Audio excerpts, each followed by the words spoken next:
America ने बांग्लादेश को लगाई कड़ी फटकार, यूनुस की बढ़ी टेंशन और हसीना को मिलेगा रास्ता। नमस्कार, मैं हूं आपके साथ रुचिका राज और आप देख रहे हैं न्यूज 18 बिहार झारखंड का डिजिटल प्लेटफॉर्म। अमेरिकी सांसदों ने बांग्लादेश की अंतरिम सरकार को कड़ी चेतावनी दी है और ये कहा कि किसी बड़े राजनीतिक दल को चुनावी प्रक्रिया से बाहर रखना लोकतंत्र के खिलाफ होगा। ये चेतावनी ऐसे समय पर आई जब यूनुस सरकार ने आवामी लीग पर प्रतिबंध लगा रखा है। अब अमेरिका की ओर से बांग्लादेश पर आम चुनाव को निष्पक्ष बनाने का दबाव बनाया जा रहा है। बांग्लादेश में फरवरी में होने वाले आम चुनाव से पहले शेख हसीना की वापसी का रास्ता बनता दिख रहा है।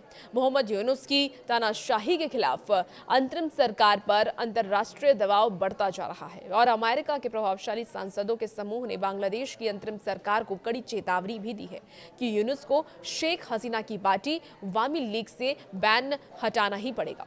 अब अमेरिकी सांसदों ने यह भी कहा है कि किसी बड़े राजनीतिक पार्टी को चुनाव प्रक्रिया से बाहर रखा गया तो ये चुनाव ना तो स्वतंत्र होगा और ना ही निष्पक्ष।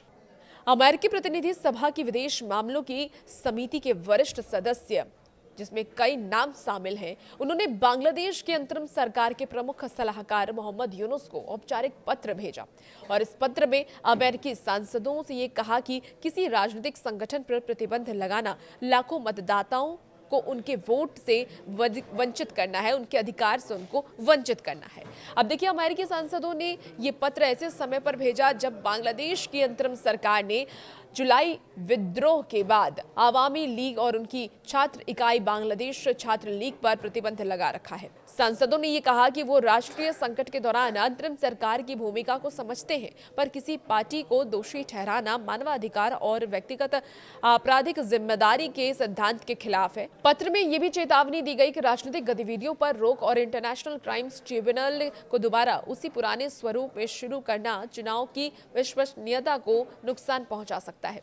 अमेरिकी सांसदों ने यह भी कहा है कि चुनाव ऐसे समय पर होना चाहिए जिसमें जनता शांतिपूर्ण तरीके से बैलेट के जरिए फैसला ले सके और सरकारी संस्थानों की निष्पक्षता पर भरोसा बहाल हो। ये पत्र ऐसे समय पर आया जब मोहम्मद यूनुस ने अमेरिका की ट्रंप सरकार के विशेष दूत सर्जियो गोर से फोन कर बातचीत की और इस बातचीत में व्यापार, टैरिफ, चुनाव, लोकतांत्रिक संक्रमण और छात्र नेता शरीफ उस्मान हादी की हत्या पर चर्चा हुई।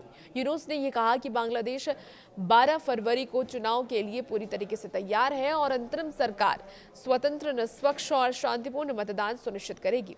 यूनुस ने यह भी आरोप लगाया कि जो शासन के समर्थक करोड़ों डॉलर खर्च कर चुनावी प्रक्रिया को बाधित करने की कोशिश कर रहे हैं, वो विदेश से हिंसा भड़काई जा रही है। उन्होंने कहा कि सरकार हर चुनौती से निपटने के लिए तैयार है। इसी बीच पूर्व प्रधानमंत्री शेख हसीना ने 22 दिसंबर को कड़ा बयान देते हुए कहा कि अवामी लीग के बिना चुनाव नहीं बल्कि राज तिलक होगा।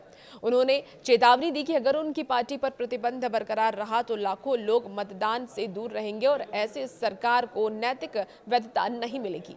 हसीना ने मौजूदा हिंसा, अल्पसंख्यकों पर हमले और उस्मान हादी की हत्या के लिए यूनुस सरकार को जिम्मेदार ठहराया और ये कहा कि भारत समेत पड़ोसी देश बांग्लादेश की अराजकता को चिंता के साथ देख रहे हैं।